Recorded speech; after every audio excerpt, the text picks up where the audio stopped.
August လထဲမှာအကောင်းဆုံးရာသီကိုပြောပါဆိုရင်နောက်ဆုံးရာသီဖြစ်တဲ့မေရာသီဖြစ်တယ်နော်ပထမအကောင်းဆုံးရာသီဒါပေမဲ့ဒီရဲ့ဂျူသွားဂျူလာလေးပြောင်းလေးတွေပြောင်းလေးတွေမှာအနေငယ်အတိုက်ခံခက်ခဲလေးတွေရှိနေတယ်ဒီအားပေးတာလေးကိုအလုပ်မှာတောင်အလုပ်ဝင်ပြီးနေတာဒီအားပေးခံရတာဒီအနေငယ်ရှိနေတယ်ပေါင်းဝင်ချင်ပြီးအားလုပ်ငန်းရဲ့ပြီးအားကိုယ့်ရဲ့မိသားစုရဲ့ပြီးအားအဲ့ဒီပြီးအားလေးအနေငယ်ရှိနေတယ်ဒါပေမဲ့ August လ16ရက်နောက်ပိုင်းမှာအဲ့ဒါလေးတွေကဒီပြောင်းမှာဖြစ်တယ်အဲ့တော့ဂျူကောင်းတွေရဲ့ပံ့ပိုးမှုကြောင့်အရာရာအဆင်ပြေလာမယ်ကိုပြောဆိုသမျှလုပ်ကိုင်သမျှကိုပေါင်းဝင်ခြင်းမှာဒိုးကြီးအရာထင်လာမယ်ရာသီဝင်ထဲမှာမရာသီဝင်ဟာအတန်ကောင်းတဲ့ရာသီဖြစ်တယ်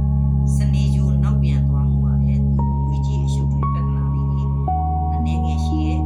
ယောဂဟောင်းအနာဟောင်းပြဿနာဟောင်းလေးတွေအနေငယ်ရှိပေမဲ့သူကာကွယ်ပေးရတဲ့ကြာလာပြီးယူနေတာကာကွယ်ပေးရတဲ့ကြောင့်ကြီးမားတဲ့ပြဿနာမျိုးမရှိဘူးအဲ့တော့တနင်္ဂနွေဂျူကြီးကပြောင်းသွားရင်တော့ဒီရာသီဝင်ဟာနံပါတ်1အကောင်းဆုံးပဲเนาะတနင်္ဂနွေဂျူကြီးပြောင်းတဲ့အချိန်ကာလအထိခဏလေးတော့တည်ကြည်ခံပြီးစောင့်နေရတယ်အဲ့တော့ကိုယ့်ရဲ့ငွေကြီးကိစ္စတွေမှာလေအရင်ရတဲ့စာရင်ဒီ16ရက်18ရက်နောက်ပိုင်းမှာပေါ့နော်တနင်္ဂနွေဂျူသိရချင်းသိရလို့ဒီဝင်ရောက်တဲ့အချိန်အစားပြီးဒီရာသီဝင်မရာသီဝင်အလုံးမထောက်ရတဲ့အနေနဲ့ရောက်လာငွေကြီးအရှုပ်ရှင်တွေနဲ့ရှင်းပြီးတော့ငွေကြီးတွေကအဝယ်များလာငွေဝင်လန်းတွေဖြောင်းနေတဲ့ကာလဖြစ်တယ်အဲ့တော့စနေနဲ့အင်္ဂါဂျူတို့ကလည်းတဘာဝတိုင်းပေါ့နော်အင်္ဂါစနေနဲ့အင်္ဂါဂျူကလည်းတဘာဝသူတို့ရဲ့တဘာဝအတိုင်းဒါဆိုတွင်မှာအရှုပ်တွေပြဿနာလေးတွေရုပ်တရက်ပြဿနာလေးတွေဖြစ်ပေါ်နိုင်တာ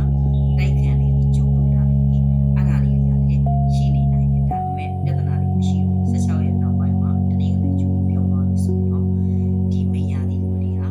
အရာရာမှာထင်ပေါ်ကြိုးကြအောင်မြင်လာမယ်ကိုပေါင်းဝင်ခြင်းမှာရောလုံနေရမှာရောမိသားစုမှာရောအရာဒီဩဇာအာဏာကြီးမားလာမယ်မယားဒီဖြစ်တယ်နော်အဲ့တော့ကိုယ့်ရဲ့မိသားစုထဲမှာလည်းစိတ်ချမ်းသာစရာတွေနဲ့ကြုံတွေ့ရမယ်အဲ့တော့အတိုက်ခံတဲ့အပြိုင်အဆိုင်တွေကြားကနေအားလုံးကြော်လွှားနိုင်တဲ့ဒီ August လကမယားဒီဘဝတွေအတွက်အတိုက်ခံအခက်အခဲတွေအားလုံးကြော်လွှားပြီးအရာရာအောင်မြင်မဲ့ကာလကိုရောက်ရအောင်နော်အဲ့တော့အခြေလေးဆက်ပြောမယ်အခြေမှာတော့ကိုချစ်သူစုံတွဲတွေမှာအစင်မပြေတာလို့ရှိနိုင်ပေမဲ့အကြာကြီးတော့မဖြစ်ဘူးနောက်ပိုင်းမှာပြန်လည်ပြီးလာမယ်ချစ်သူချင်းချင်းနဲ့စိတ်ဝင်ပွဲတာခဏတော့ဖြစ်မယ်ဒါပေမဲ့နောက်ပိုင်းမှာရည်ရှင်းလည်းပြောရမယ်လို့ဆိုတော့အစီအစဉ်ပါလိမ့်မယ်နော် August လအတွက်မယားဒီဝင်ရဲ့အိမ်အောင်ရေးလေးကိုဆက်ပြောပြမယ်အိမ်အောင်ရေးမှာလည်း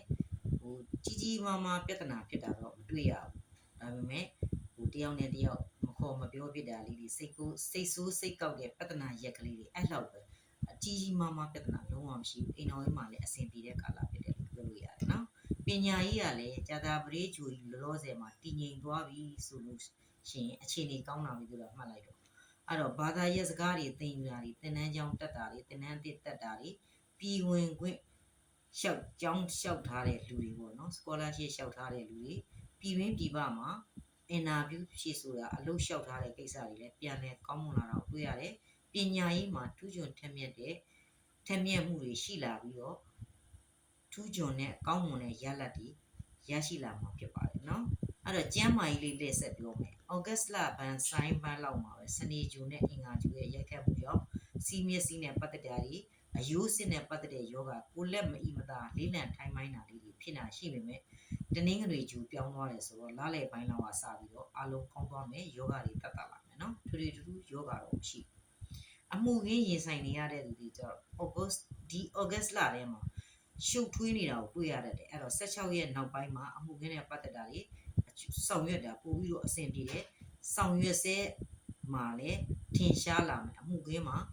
တိတိတတ်တာပေါ့အဖြူမဲတဲခွဲလာတဲ့ကာလကိုရောက်ရှိလာမှာဖြစ်တယ်နော်အဲ့တော့ပြည်ပခီးစဉ်ရှိတဲ့လူတွေဆိုရင်ဩဂတ်လစမ်းပိုင်းကစပြီးအဆင်ပြေလာမယ်အဲ့တော့ပြောရမယ်ဆိုရင်ဒီမယားဒီခွင်တွေဟာလာဇန်ပိုင်း4ရက်5ရက်အဲ့ဒီကနေစပြီးတော့လာလေပိုင်း29 28လောက်ထိတော့အရန်ကန်ကောင်းတဲ့ကာလဖြစ်တယ်အဲ့တော့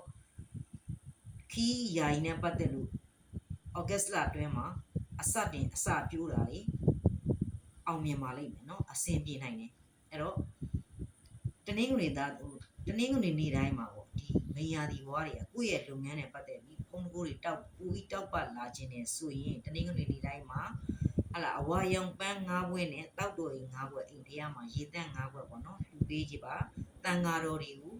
စေဝါလှူဒန်းခြင်းအပြင်မိယာဒီဘွားတွေကဒီဩဂတ်လမှာအကောင်းဆုံးစွမ်းဆောင်နိုင်တဲ့ယာဒီဝင်တွေဖြစ်ပါတယ်